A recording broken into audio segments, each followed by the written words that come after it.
Hey, so we're super excited about showing you the new version of Whitson Plus. It was released over the weekend, and in the link below you can find the full release notes. The objective of this short video is to rush you through the new items on a more high-level note. And what we'll do is that we'll start here at the top of the software and work our way downwards to cover the most important things. On the field level, we now have two options when it comes to a field. We can now not only keep it company-wide, but you can also make it private. If you make it private, only the field owners will be able to see the project and access the field. Sorry. Similarly, on projects, now you can actually have multiple owners in a private project. So if I open this private project right here, I can add as many owners as I like, such that that can be private just for me and my friends. And similarly, on a restricted project, you can now add more owners to a restricted project, and you can also tell what part of the software is going to be restricted. So the way a restricted project works is that only the project owners will, in this case, be allowed to edit production data, edit bottom of pressure related inputs, and everyone will be able to update PVT information. But if I toggle this, then only the project owners would be able to change the PVT information. So this is just for you to make sure that you have a restricted project that's applicable for your needs and for your organization. Going further down here on the wells, you can see that we now have a lot more bulk run-up optionality here. This list will just continue to grow throughout the year as we bake in more and more functionality that you can bulk run for all the wells in a particular project. The same goes for edit all, that now there's a lot of things you can bulk edit if you like to save time and not having to do these things manually. So just feel free to discover this now and be aware that more and more functionality will be made available here, such that you can bulk change a lot of the things in the software. Going down to some of the new stuffs related to the more technical pieces of the software. Will go from DCA all the way down to the nodal analysis piece on this tab. And what I'm going to go ahead and do in this case is to just find a project that I like and also where I have a well that I would like to use in my particular example. And in this example, I'm going to use this well right here, and I'm going to go to decline curve analysis and show you the new things related to decline curve analysis here. So the first thing that's worth mentioning here under the AutoFit settings, there's now another option in default, and that's called a modified two-segment ARPS. And what that will do is that will automatically try to find a best fit segment inside of a TL band that you've been provided, and it will force fit a B factor of 2 in that segment. And then it will make sure that the segment after is a B factor that's lower than 2. So that's a new option in the DCA AutoFit settings. And this can also be done in the auto forecasting piece of the tool that I get to in a second. There's also now a Aries copyboard for those that would instead of using the text file, they can just copy out of this board right here by clicking this table right there. And there's also now very handy if you have run a numerical model forecast. Let's say you have done your RTA workflow and you have a numerical model forecast. You can actually go ahead and import that numerical model forecast, which I'm doing here in this example, and then you can go ahead and fit the decline curve analysis kind of B parameters, etc., to this numerically derived forecast.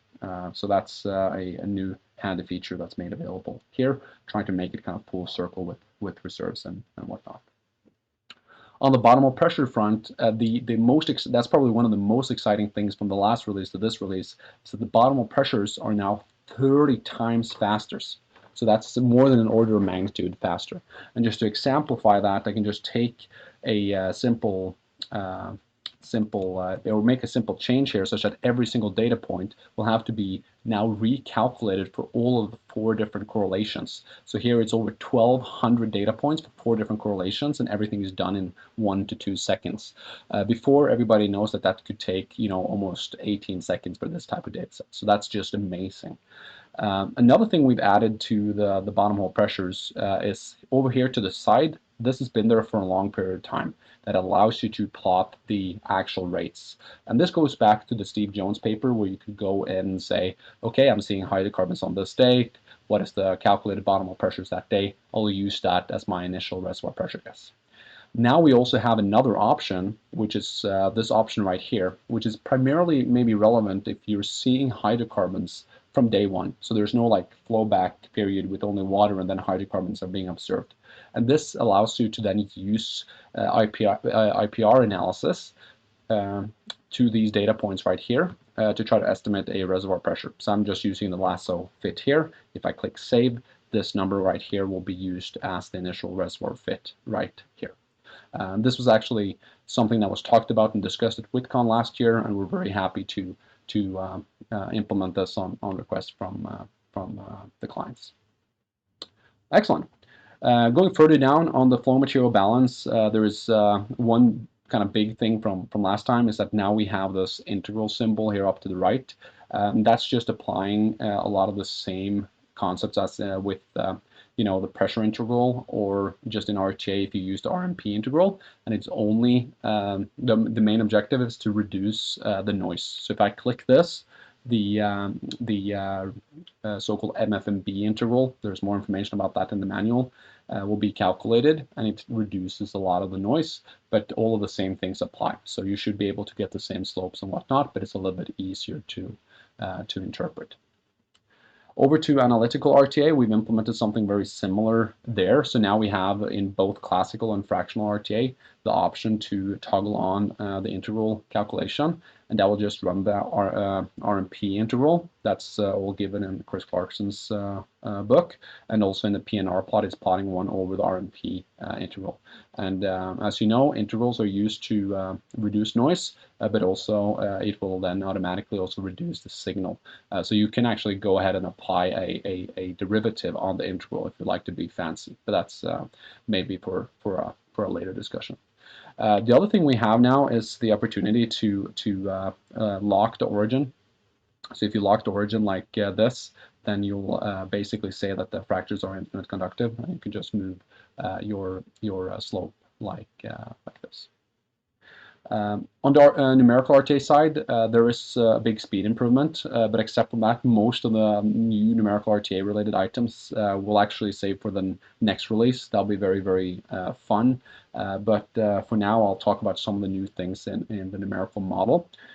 So one thing we have now is we have the opportunity to model just a very simple vertical radial well.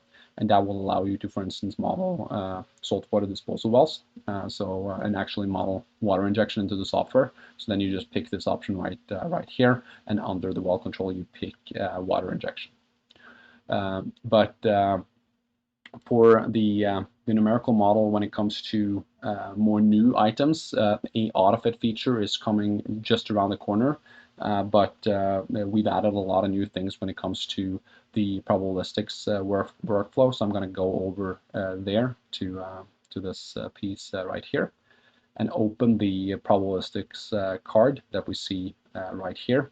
And you'll see that there's a new step here which is related to weight factors.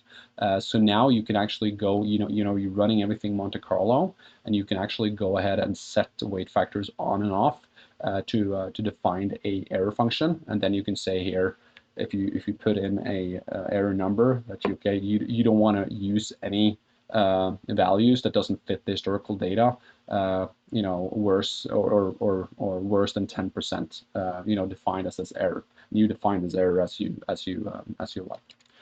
What this is essentially called is it's called a probabilistics history matching workflow, and if you'd like to know more about that, just reach out to us here.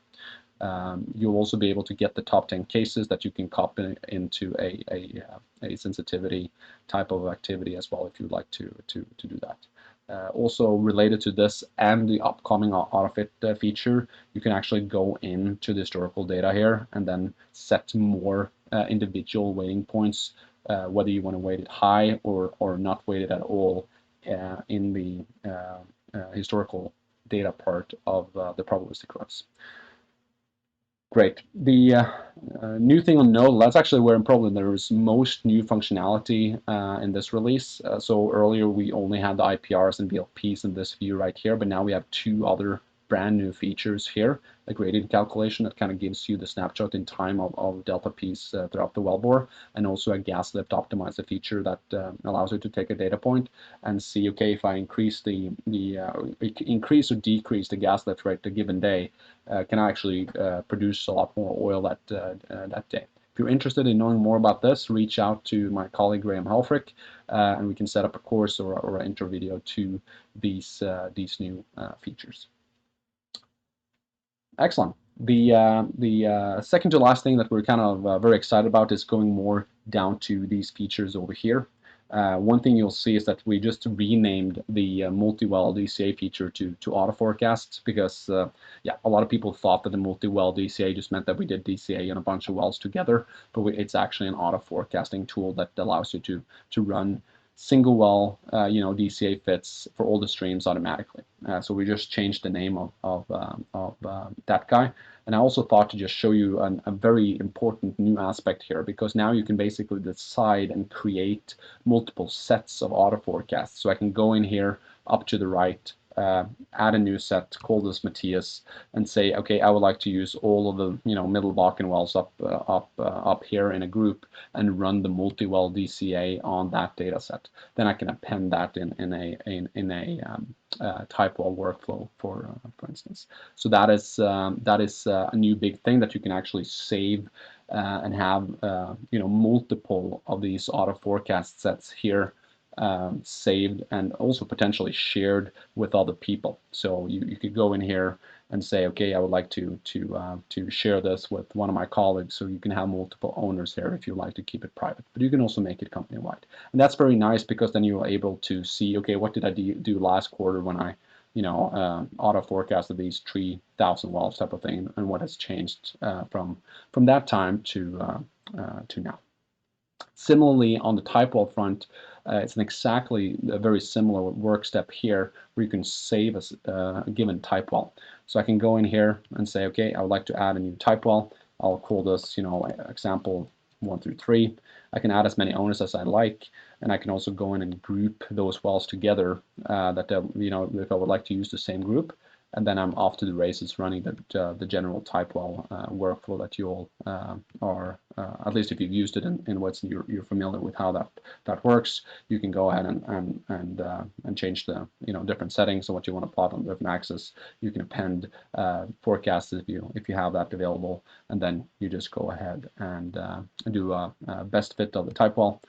You can then go ahead and save it, and then you can show that together with other Typewalls in the main plot here. Okay, excellent. The absolute last thing that I'll like to just touch upon is some of the new things related to the child pressure group feature that is found down here to the left. Right now, there's a new lasso option right here for the pre-POP trend, so you can use the lasso fit like this. There is also a very, very handy feature related to these delta P's over here. And by the way, the lasso fit is now in the bottom of pressure here down to the left as well. But in the delta P plot, you can now remove the gray points, and then these blue points, there's a link between this the slope of this on the log plot and the child pressure group number, the CPG number. So if I change this parameter to 0.1, you'll see that the slope is changing. And if I make it 1, it will change accordingly as well. And I think I had something that was close to 0.6.